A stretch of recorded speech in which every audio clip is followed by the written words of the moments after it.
ಒಂದು ಹಳ್ಳಿಲಿ ಇಬ್ಬರು ಕುಂಬಾರರಿದ್ದರು. ಒಬ್ಬನ ಹೆಸರು ಶಂಕರ, ಇನ್ನೊಬ್ಬನ ಹೆಸರು ಮಾಧವ.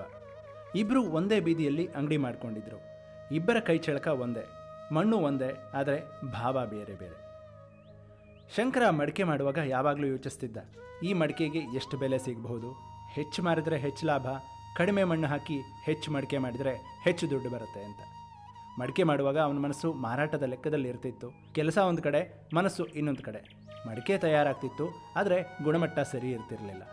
ಮಾರಾಟ ಆಗ್ತಿತ್ತು, ಆದರೆ ಮನಸ್ಸಿಗೆ ಶಾಂತಿ ಇರ್ತಿರಲಿಲ್ಲ. ಈ ಕಡೆ ಮಾಧವ ಮಡಿಕೆ ಮಾಡುವಾಗ ಯಾವಾಗಲೂ ಒಂದು ಭಾವ ಹೊಂದಿರ್ತಿದ್ದ, ಈ ಮಡಿಕೆ ಯಾರ ಮನೆಗೆ ಹೋಗುತ್ತೆ, ಅಲ್ಲಿ ಅಮ್ಮ ಇದರಲ್ಲಿ ನೀರು ತುಂಬಿ ಮಕ್ಕಳಿಗೆ ಕೊಡ್ತಾಳೆ, ದೇವರ ಪೂಜೆಗೆ ಉಪಯೋಗ ಆಗುತ್ತೆ, ಭಗವಂತ ನನ್ನ ಕೈ ಮೂಲಕ ಈ ಮಡಿಕೆ ಮಾಡಿಸ್ತಿದ್ದಾನೆ, ಇದು ನನ್ನ ಯಜ್ಞ ಅಂತ. ಮಾಧವ ಪ್ರತಿ ಮಡಿಕೆಗೆ ಪ್ರೀತಿ ಕೊಡ್ತಿದ್ದ. ಕೆಲಸ ಮಾಡುವಾಗ ಮನಸ್ಸು ಕೆಲಸದಲ್ಲಿರ್ತಿತ್ತು. ಬೆಲೆ ಎಷ್ಟು ಸಿಗಬಹುದು ಅಂತ ಯೋಚಿಸದೆ ಮಡಿಕೆ ಮಾಡ್ತಿದ್ದ. ಆ ಮಡಿಕೆ ಬಾಳಿಕೆ ಬರ್ತಿತ್ತು, ಸೌಂದರ್ಯ ಇರ್ತಿತ್ತು, ಮಣ್ಣಿನ ಸ್ಪರ್ಶದಲ್ಲಿ ಪ್ರೀತಿ ಇರ್ತಿತ್ತು. ಒಂದು ದಿನ ರಾಜ ಭೂಪತಿ ಊರಿಗೆ ಬಂದ. ದೇವಸ್ಥಾನದ ಮಹಾಯಜ್ಞಕ್ಕೆ ಒಂದು ವಿಶೇಷ ಮಡಿಕೆ ಬೇಕಿತ್ತು. ಆ ಮಡಿಕೆಯಲ್ಲಿ ಯಜ್ಞದ ತೀರ್ಥ ತುಂಬಿ ದೇವರಿಗೆ ಅರ್ಪಿಸಬೇಕಾಗಿತ್ತು. ರಾಜ ಈ ಇಬ್ಬರ ಅಂಗಡಿಗೂ ಹೋದ. ಮೊದಲು ಶಂಕರನ ಅಂಗಡಿಗೆ ಹೋದ. ಶಂಕರ ಅತ್ಯಂತ ದೊಡ್ಡ ಮಡಿಕೆ ತೋರಿಸ್ದ. ಹೊರಗಡೆ ಚೆಂದ ಇತ್ತು, ಆದರೆ ರಾಜ ಅದನ್ನು ತಟ್ಟಿದಾಗ ಒಳಗೆ ಸಣ್ಣ ಬಿರುಕಿತ್ತು. ರಾಜ ಮುಂದಕ್ಕೆ ಹೋದ. ನಂತರ ಮಾಧವನ ಅಂಗಡಿಗೆ ಹೋದ.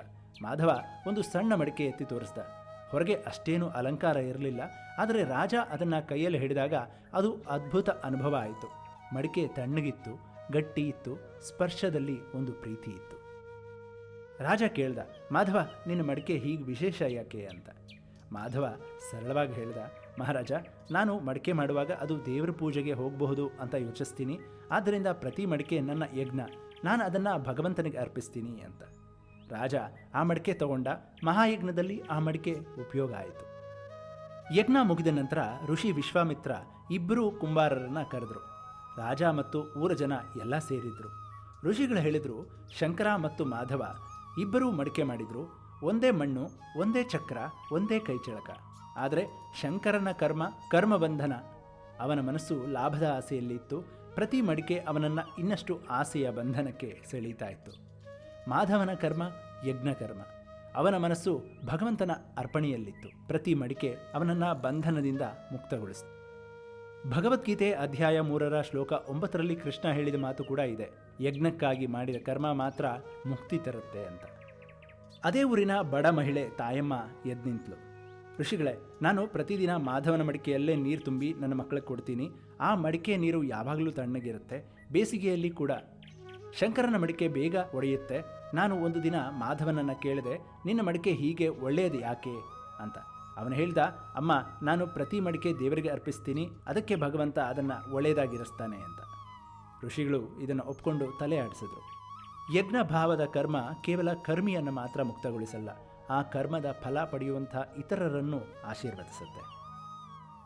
ಭಗವದ್ಗೀತೆ ಅಧ್ಯಾಯ 3 ಶ್ಲೋಕ 9 ಭಗವಂತ ಈ ರೀತಿ ಹೇಳ್ತಿದ್ದಾನೆ, ಯಜ್ಞಾರ್ಥಾತ್ ಕರ್ಮಣೋನ್ಯತ್ರ ಲೋಕೋಯಂ ಕರ್ಮಬಂಧನಃ ತದರ್ಥಂ ಕರ್ಮ ಕೌಂತೇಯ ಮುಕ್ತ ಸಂಘ ಸಮಾಚರ. ಕೃಷ್ಣ ಇಲ್ಲಿ ಅರ್ಜುನನನ್ನು ಕೌಂತೇಯ ಅಂತ ಕರೀತಿದ್ದಾನೆ. ಕುಂತಿ ತಾಯಿ ತ್ಯಾಗಮಯಿ. ಕುಂತಿ ತನ್ನ ಮಕ್ಕಳನ್ನು ಯಜ್ಞ ಭಾವದಲ್ಲಿ ಬೆಳೆಸಿದ್ಲು. ಕಷ್ಟ ಬಂದರೂ ಭಗವಂತನ ಮೇಲೆ ಭಾರ ಹಾಕಿದ್ಲು.